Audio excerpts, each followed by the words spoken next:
How to add multiple stops on Lyft. Hey everyone, welcome back to another tutorial video. In today's video, I'll show you how you can add stops or multiple stops on Lyft.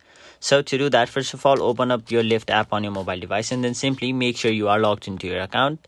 Now once you're logged in, first of all, select your starting position over here. Now once you've selected your pickup spot, simply enter your destination. But since we are here to add stops, we'll tap on this plus icon right over here. Now, make sure to remember one thing, that you will only be able to add one stop, and that also you'll have to keep the stop under 5 minutes. Otherwise, the driver can either increase your price or end the ride. So, you won't be able to add multiple stops as in like Uber. So, in case of Lyft, you can only add one stop. So, make sure your stop is under 5 minutes.